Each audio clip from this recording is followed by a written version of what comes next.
You ask Tiger to solve. This deals with linear equations with one unknown. The final result is x equals 17. Let's solve it step by step. Simplify the expression. Break up the fraction. Find the greatest common factor of the numerator and denominator.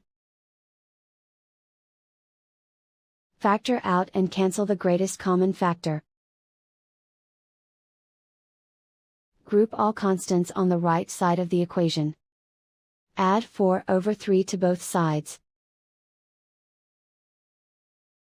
Combine the fractions. Combine the numerators.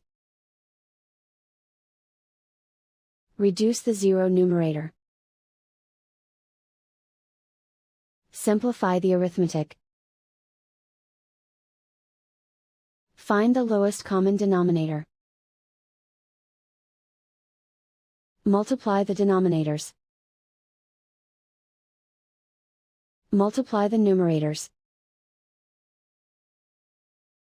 Combine the fractions. Combine the numerators.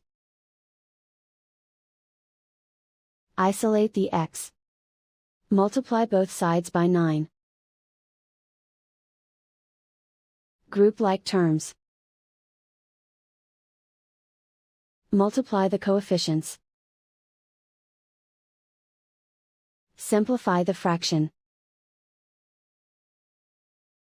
Multiply the fractions. Simplify the arithmetic. And so the final result is x equals 17.